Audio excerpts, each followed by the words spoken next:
તો વાત હવે અમદાવાદની. અમદાવાદમાં વરસાદ બંધ થવા છતાં હજી પાણી નથી ઓસર્યા. અમદાવાદની અનેક સોસાયટીઓમાં હજુ પણ પાણીનો નિકાલ નથી થયો. વેજલપુરના સનાતન ફ્લેટમાં અંડરગ્રાઉન્ડ પાર્કિંગ પાણીથી છલોછલ છે. 60 ગાડીની કેપેસિટી ધરાવતું પાર્કિંગ પાણીમાં ગરકાવ થતા સ્થાનિકો પરેશાન થયા. 2 દિવસ પહેલા એએમસીમાં ફરિયાદ કરવા છતાં પરિણામ શૂન્ય હોવાનો આરોપ લગાવાયો છે.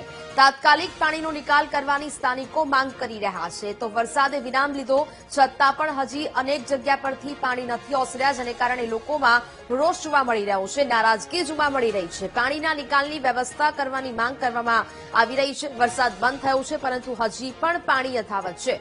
અમદાવાદની સોસાયટીઓમાં હજુ પણ પાણીનો નિકાલ નથી થયો, જેના આ દ્રશ્યો સામે આવી રહ્યા છે. વેજલપુરના સનાતન ફ્લેટના દ્રશ્યો. અંડરગ્રાઉન્ડ પાર્કિંગ પાણીથી છલોછલ જોવા મળી રહ્યું છે.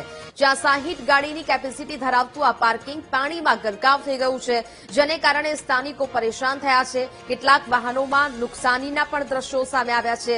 2 દિવસ પહેલા એએમસીમાં ફરિયાદ પણ કરવામાં આવી હતી, છતાં પણ પરિણામ શૂન્ય હોવાનો આરોપ છે તે લગાવવામાં આવી રહ્યો છે. જે પણ પ્રકારના આ દ્રશ્યો અલગ અલગ વિસ્તારોમાંથી સામે આવી રહ્યા છે.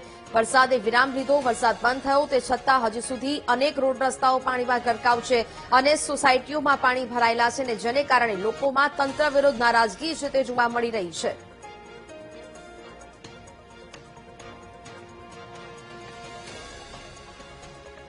અમદાવાદ શહેરમાં જે રીતનો વરસાદ વરસ્યો હતો ત્યારે અનેક લોકો મુશ્કેલીઓમાં મુકાયા હતા અને હજુ પણ આ મુશ્કેલી યથાવત હોય તેવું લાગી રહ્યું છે. અમદાવાદના વેજલપુર વિસ્તારમાં આવેલી સનાતન સોસાયટીના આ દ્રશ્યો છે કે બેઝમેન્ટની અંદર પાણી ભરાઈ ગયું છે.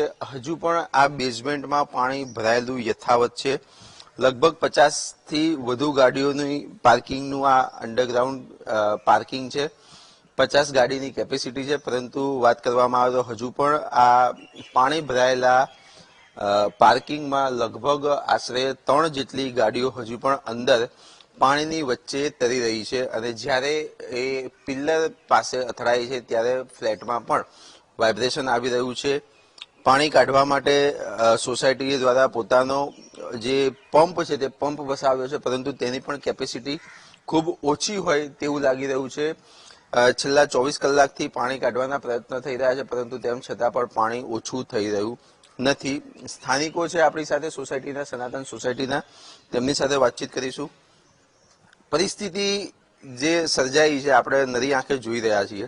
તમે શું જોયું ત્યારે, અને અંદર કેટલી ગાડીઓ હતી, કઈ રીતે બધી ગાડીઓને બહાર કાઢી, અને આ દર વર્ષે આવું જ પરિસ્થિતિ થાય છે? દર વર્ષે આ પરિસ્થિતિ રહે છે અને આ ફેરે વરસાદ જરાક વધારે હતો એટલે અમને અંદેશો આવી ગયો હતો કે આ ફેરે બેઝમેન્ટમાં બહુ પુષ્કળ પાણી આવવાનું જ છે.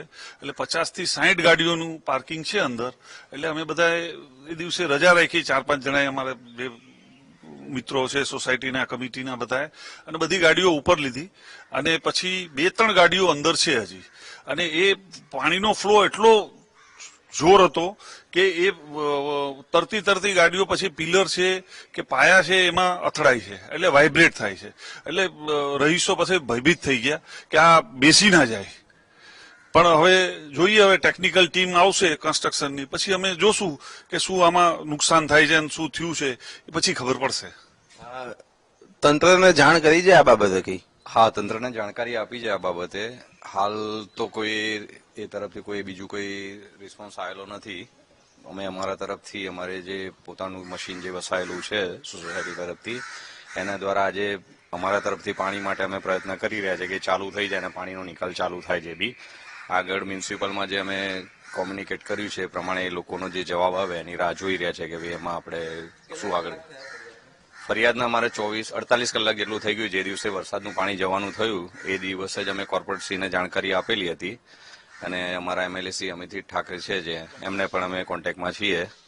એમના થ્રુ અત્યારે તો એમને આપી છે આશ્વાસન કે ભાઈ એના માટે જેટલું જલ્દી થશે એટલું અમે લોકો વ્યવસ્થા કરી રહ્યા છે. હા, ઓલમોસ્ટ બધી ગાડીઓનું પાર્કિંગ બહાર જ છે, કેમ કે 2 ગાડીઓ એવી હતી કે જેના માલિકો અહીંયા હાજર નહોતા, એટલે એ ગાડીઓ અહીંયા અંદર પાર્કિંગમાં છૂટી ગઈ છે. એ સિવાયની બધી ગાડીઓ ઓલમોસ્ટ અમે કાઢી નાખેલી છે બહાર. ચોક્કસથી પાર્કિંગની અંદર પાણી ભરાઈ ગયું છે, બેઝમેન્ટની અંદર. બહારના દ્રશ્યો પણ હું તમને બતાવવા માંગીશ કે બહાર અત્યારે કેવી પરિસ્થિતિ છે. બેઝમેન્ટ ને જે છે, બેઝમેન્ટ ફૂલ થઈ ગયા હોવાના કારણે, પાણીથી ભરાયેલું હોવાના કારણે લોકોને પોતાની ગાડી બહાર જ પાર્ક કરવાનો અત્યારે વારો આવ્યો છે. તમે જે રીતના આ દ્રશ્યો જોઈ રહ્યા છો તે સબમર્સિબલ પંપના આ દ્રશ્યો છે કે જેનાથી પાણી કાઢવાનું છે અને સોસાયટી દ્વારા પોતાની રીતે આ મશીન વસાવવામાં આવ્યું હતું, પરંતુ એનાથી પણ હવે પાણી નીકળતું નથી. ત્યારે હવે અમદાવાદ મ્યુનિસિપલ કોર્પોરેશનમાં લગભગ 48 કલાક થઈ ગયા છે ફરિયાદ કરી છતાં પણ હજુ સુધી કોઈ પ્રકારનો જવાબ મળ્યો નથી. ત્યારે સોસાયટીના રહીશોની ચિંતા ક્યારે દૂર થશે તે જોવું રહ્યું. કેમેરામેન અજય પટેલ સાથે પાર્થ જાની, વીટીવી ન્યૂઝ, અમદાવાદ.